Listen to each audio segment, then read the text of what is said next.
Jemaat yang dikasihi Tuhan, Shalom, salam sejahtera di dalam Tuhan kita Yesus Kristus.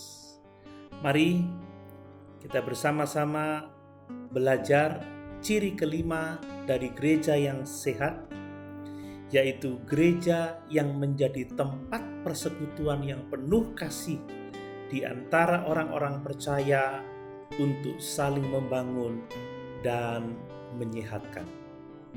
Jemaat yang dikasihi Tuhan, seperti yang tertulis di dalam Kisah Rasul pasal 2 ayat 42, gereja mula-mula tidak hanya bertekun dalam pengajaran rasul-rasul, tetapi mereka juga bertekun untuk persekutuan.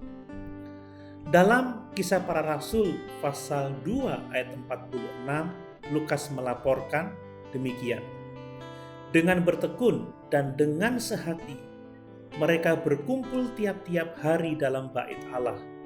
Mereka memecahkan roti di rumah masing-masing secara bergilir dan makan bersama-sama dengan gembira dan dengan tulus hati. Jemaat mula-mula berkumpul tiap-tiap hari, membangun persekutuan, dan di dalam persekutuan itu mereka menerapkan kasih. Mereka menerapkan keramah tamahan dengan cara memenuhi kebutuhan masing-masing di antara mereka. Jemaat yang dikasihi Tuhan, persekutuan harus dibangun dengan komitmen untuk berkumpul. Dan di dalam perkumpulan itu membangun relasi dengan saling memperhatikan dan sikap ramah tamah. Demikianlah hendaknya mari kita berkomitmen untuk membangun persekutuan, tentunya dengan bijaksana pada masa pandemi COVID-19 ini. Jangan sampai karena alasan apapun juga kita menjauhkan diri dari persekutuan jemaat. Tetapi mari dengan bijaksana kita terus setia membangun persekutuan. Rasul Paulus menggambarkan gereja yang sehat di dalam Efesus pasal 4 ayat 15-16 demikian. Tetapi dengan teguh berpegang kepada kebenaran di dalam kasih, kita bertumbuh di dalam segala hal ke arah Dia, Kristus yang adalah kepala. Daripadanya seluruh tubuh yang rapih tersusun dan diikat menjadi satu oleh pelayanan semua bagiannya sesuai dengan kadar pekerjaan tiap-tiap anggota, menerima pertumbuhannya dan membangun dirinya dalam kasih. Dari ayat-ayat ini jelas bahwa tujuan persekutuan orang percaya adalah untuk saling membangun dan menyehatkan. Dalam persekutuan, jemaat Tuhan bersama-sama bertumbuh ke arah Kristus bagi kemuliaannya.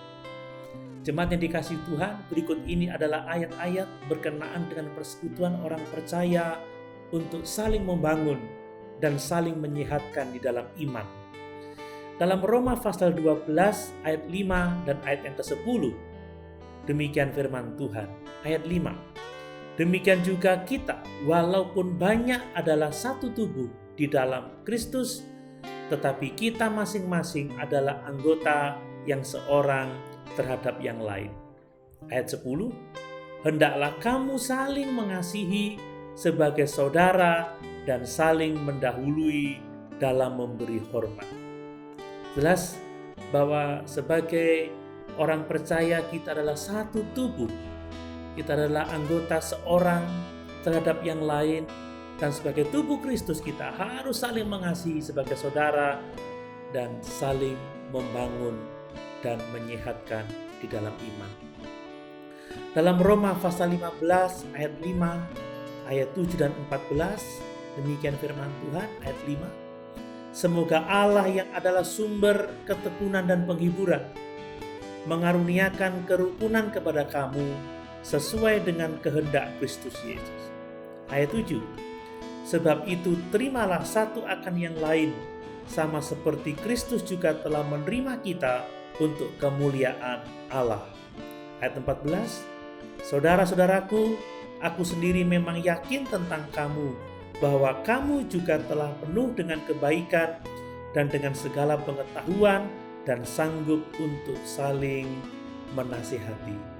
Jemaat yang dikasihi Tuhan, Paulus berdoa supaya ada kerukunan di antara umat Tuhan, saling menerima satu dengan yang lain, dan untuk saling membangun, untuk saling menasihati, sehingga kita semua bertumbuh di dalam Tuhan dan sehat di dalam iman.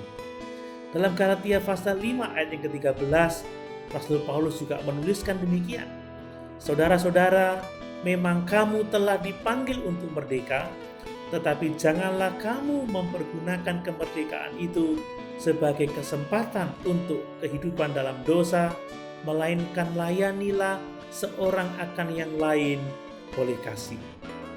Jemaat yang dikasihi Tuhan, mari kita membangun persekutuan untuk saling membangun dan menyehatkan dalam iman dengan saling mengasihi, menerima satu sama lain, saling melayani, sehingga kita semua bertumbuh ke arah Kristus. Haleluya.